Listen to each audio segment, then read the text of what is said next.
Hello dear students.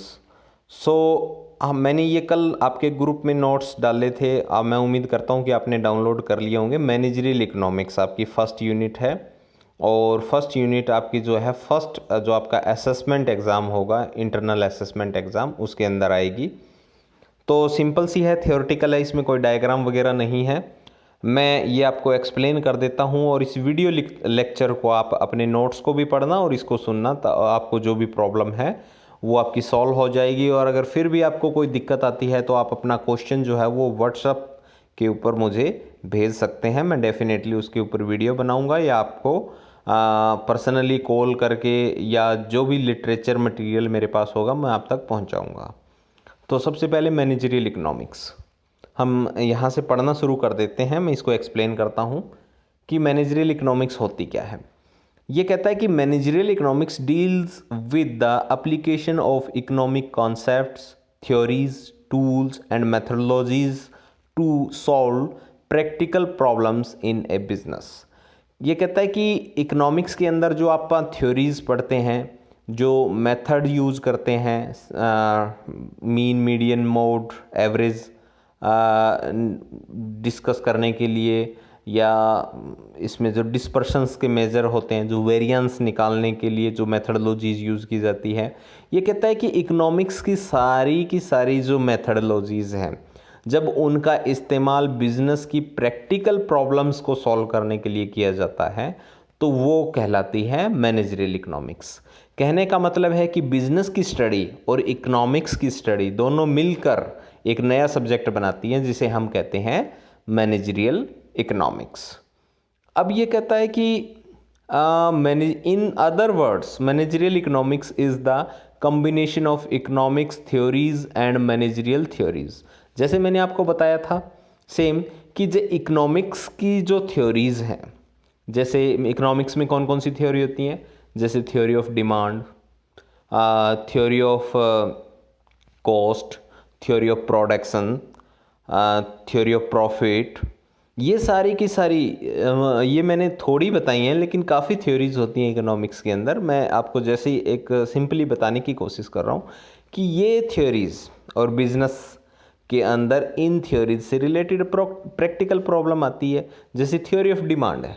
अब economics के अंदर हम डिमांड की स्टडी करते हैं थ्योरी ऑफ डिमांड में, और बिजनेस के अंदर डिमांड बहुत इंपॉर्टेंट एक फैक्टर है, क्योंकि अगर किसी प्रोडक्ट की डिमांड कम है तो बिजनेसमैन को लॉस होता है। अगर किसी प्रोडक्ट की डिमांड बहुत ज़्यादा है और वो उतनी सप्लाई नहीं दे पाता तो भी उसको लॉस होता है। तो उसके बाद में कस्टमर के बिहेवियर को समझना, कॉस्ट के पैटर्न को समझना, क्योंकि कॉस्ट बहुत ज़रूरी होती है प्राइस को एस्टेब्लिश करने के लिए। तो ये सारी की सारी जो प्रैक्टिकल प्रॉब्लम्स हैं बिजनेस की, ये किस में डिस्कस होती हैं, इकोनॉमिक थ्योरीज में होती है। और इकोनॉमिक थ्योरीज एक नॉलेज बेस तैयार करती है कि आप एक सही डिसीजन ले पाएँ। It helps the manager in decision making and acts as a link between practice and theories। ये कहता है कि आपका जो मैनेजर है वो क्या करता है, वो डिसीजन लेता है और उसी के डिसीजन के ऊपर आपका प्रॉफिट और लॉस बेस्ड होता है कि अगर उसका डिसीजन सही है तो आपको प्रॉफिट होगा, आपका बिजनेस अच्छे से चलेगा। लेकिन अगर जो डिसीजन मेकिंग है मैनेजरियल लेवल पे सही नहीं हुई है तो आपको आने वाले टाइम में लॉस का सामना भी करना पड़ सकता है। तो ये कहता है कि ये हेल्प करती है, मैनेजरियल इकोनॉमिक्स जो है वो मैनेजर को डिसीजन बनाने में हेल्प करती है, एक लिंक बनाती है प्रैक्टिस और थ्योरीज के बीच में। इसको समझने के लिए हम एक एग्जांपल लेते हैं। जैसे एक व्यक्ति अगर वो MBBS डॉक्टर बनने के लिए स्टडी कर रहा है तो सबसे पहले वो प्रैक्टिकल नहीं थ्योरी करेगा, यानी कि वो बुक्स को पढ़ेगा। बुक्स से उसके माइंड के अंदर एक बेसिक कॉन्सेप्ट नॉलेज जो है वो बेस बन जाएगा, और उस नॉलेज, उस इनिशियल नॉलेज के बेस पे आगे वो प्रैक्टिकल करेगा, यानी कि ऑपरेट करेगा, डाइसेक्शन करेगा, ट्रीटमेंट करने की कोशिश करेगा। क्यों? क्योंकि उससे एक बेसिक नॉलेज है उस चीज़ के बारे में। तो जब तक उसको, जैसे एक लॉयर है, वो जब स्टडी करता है तो सबसे पहले वो लॉ की बुक्स पढ़ता है, सीधा तो वो कोर्ट में नहीं चला जाता। अब वो बुक्स जब पढ़ता है तो यानी कि वो थियोरेटिकल कंसेप्ट बिल्डअप कर रहा है अपने माइंड के अंदर, और जब उसकी थियोरेटिकल कंसेप्ट यानी कि एक लेवल बन जाएगा नॉलेज का, तब उस नॉलेज को वो प्रैक्टिकली एक्सप्रेस करेगा। तो सेम यही बिजनेस के अंदर होता है कि आपका जो मैनेजर है, जैसे आप अब स्टडी कर रहे हो मैनेजमेंट करने के लिए किसी कंपनी का, तो अब इस स्टडी में आप मैनेजरियल इकोनॉमिक्स इसीलिए पढ़ रहे हो कि आगे आप एक डिसीजन बना सकें कि भाई हमें कितना प्रोडक्शन करना है, कैसे प्रोडक्शन करना है, कौन सा मेथड हमें प्रोडक्शन का अपनाना है जिससे हमारी जो कॉस्ट है वो कम हो, प्रॉफिटेबिलिटी बढ़ सके। ठीक है, तो इस तरह के जो डिसीजंस हैं वो लेते हैं। यही जो प्रैक्टिकल प्रॉब्लम्स कहलाती हैं, ये जो अब हम डिस्कस कर रहे हैं बिजनेस की प्रैक्टिकल प्रॉब्लम कहलाती हैं। It is sometime referred to as business economics, and this is a branch of economics that applies microeconomics analysis to decision methods of business or other management units। यहाँ पे ये कहता है कि managerial economics को business economics भी कहा जाता है। यस, ये एक ही सिक्के के दो पहलू हैं मान लीजिए, यानी कि इसको मैनेजरियल इकोनॉमिक्स भी बोल सकते हैं इस सब्जेक्ट, और हम बिजनेस इकोनॉमिक्स भी बोल सकते हैं, क्योंकि मैनेजमेंट यानी कि मैनेजरियल स्किल्स कहाँ होंगी, जहाँ पे बिजनेस होगा। यानी कि बड़ी बड़ी कंपनीज़ हैं जैसे मारुति सुजुकी है, हुंडई है, HDFC बैंक है, ICICI बैंक है, LIC है, ये इतनी बड़ी बड़ी कंपनीज है, रिलायंस ग्रुप, इसमें तो बहुत सारी कंपनीज़ हैं। तो इन सब का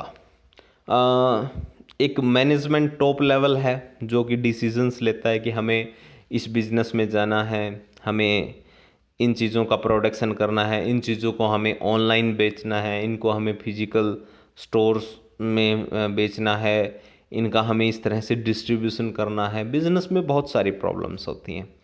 तो अब जहाँ बिज़नेस है वहाँ डिसीजन लेना पड़ेगा, और डिसीजन लेने के लिए हमें किस चीज़ का नॉलेज होना चाहिए, इकोनॉमिक्स का। तो इकोनॉमिक्स प्लस बिजनेस की प्रॉब्लम मिल के बन जाती है बिजनेस इकोनॉमिक्स। और जहाँ बिजनेस है वहाँ मैनेजमेंट तो होगा ही, क्यों, दुनिया की कोई भी ऐसी कंपनी नहीं है जो बिना मैनेजमेंट के चल जाए। तो यानी कि कंपनी को मैनेज करने के लिए मैनेजमेंट के लोगों की ज़रूरत होती है, और वो क्या करते हैं बिजनेस के अंदर मैनेजरियल डिसीजंस लेते हैं। तो इसलिए वो डिसीजन किसके बेस पे लेते हैं, अपने इकोनॉमिक नॉलेज के बेस पे, इकोनॉमिक्स के नॉलेज के बेस पे। तो इसलिए इसे मैनेजरियल इकोनॉमिक्स भी कहा जा सकता है। तो यानी कि इस सब्जेक्ट को हम बिजनेस इकोनॉमिक्स भी बोल सकते हैं और मैनेजरियल इकोनॉमिक्स भी बोल सकते हैं। आगे हम इसकी एक डेफिनेशन देखने वाले हैं, definition of managerial economics. Managerial economics is the integration of economic theory with business practice for the purpose of facilitating decision making and forward planning of management। Spencer and Siegelman की ये definition है। ये जो हैं ये writer हैं, इन्होंने अपनी एक बुक के अंदर इस डेफिनेशन को दिया है। आपको जब डेफिनेशन पूछी जाए तो आपको किसी राइटर की डेफिनेशन ही कोट करनी होती है। तो इस डेफिनेशन को मैं एक्सप्लेन करता हूँ कि इसमें स्पेंसर और सीजलमैन क्या कहते हैं कि managerial economics is the integration of economic theory with business practice. Simple, जो ऊपर पढ़ा है वही तो है। यानी कि मैनेजरियल इकोनॉमिक्स क्या, इंटीग्रेशन, मिलना है किसका, इकोनॉमिक थ्योरी का और बिजनेस प्रैक्टिस का। जैसे मैं आपको ऊपर बता रहा था कि मैनेजरियल इकोनॉमिक्स मैनेजरियल डिसीजन लेने में सपोर्ट करती है।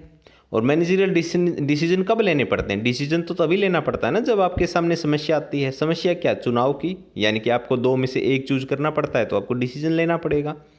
अगर आपके सामने विकल्प ही एक है, यानी कि ऑल्टरनेट ही एक है, तो फिर डिसीजन लेने की ज़रूरत ही नहीं है। डिसीजन कब लेना होता है, जब हमारे पास कई ऑल्टरनेट होते हैं और हमें बेस्ट चूज़ करना होता है। और बिजनेस के अंदर तो हमेशा ये होता है। इसलिए ये बेस्ट चूज कौन करेगा, जिसको नॉलेज होगा किस चीज़ का, इकोनॉमिक्स का। तो ये कहता है कि managerial economics is the integration of economic theory. Economics की जो थ्योरीज हैं, मैंने जो शुरू में आपको बताई, प्रॉफिट की थ्योरी है, कॉस्ट की थ्योरी है, प्रोडक्शन की है, डिमांड की है, सप्लाई की है। इन सारी थ्योरीज़ के से आपको एक बेसिक नॉलेज मिलेगा और उस बेसिक नॉलेज को आपको बिजनेस की प्रैक्टिस में लेके आना है। तो ये वही बात कह रहा है कि इकोनॉमिक थ्योरी और बिजनेस प्रैक्टिस दोनों का इंटीग्रेशन है क्या, managerial economics, and purpose of facilitating decision making and forward planning of management. और इसका पर्पस क्या है इस इंटीग्रेशन का, क्यों कर रहे हैं हम ये इंटीग्रेशन, क्यों हम मैनेजरियल इकोनॉमिक्स बना रहे हैं, मैनेजमेंट अलग सब्जेक्ट है, इकोनॉमिक्स अलग है। वो इसलिए बना रहे हैं कि जो बिजनेस के डिसीजन है उनको फैसिलिटेट, उनको आसान किया जा सके और आगे की जो प्लानिंग है, फॉरवर्ड फ्यूचर की प्लानिंग है, उसको बेटर किया जा सके, उस एक अच्छी प्लानिंग हम कर पाएँ। तो ये हमारा पर्पज़ होता है मैनेजरियल इकोनॉमिक्स को पढ़ने का। और यही एक डेफिनेशन है जो स्पेंसर और सीजलमैन ने बनाई है या लिखी है। अब है स्कोप्स ऑफ मैनेजरियल इकोनॉमिक्स। अब इन स्कोप्स को हम डिस्कस करेंगे वन बाय वन। ये पॉइंट्स मैं एक बार देख लूँ, ये वीडियो अगर ज़्यादा बड़ा हो रहा है तो हाँ 11 मिनट का ये वीडियो हो गया है, आप इससे ज़्यादा वीडियो नहीं देख पाएंगे। मैं अगले वीडियो लेक्चर में अभी स्कोप्स हम डिस्कस करेंगे, आप इतना एक बार इसको देखें। स्कोप्स हम अगले नेक्स्ट वीडियो में डिस्कस करने वाले हैं, नेक्स्ट के अंदर, ठीक है। Thank you. एक बार आप ऐसे पढ़ें, तब तक मैं ये दूसरा वीडियो रिकॉर्ड करके आपको सेंड करूँगा। Thank you.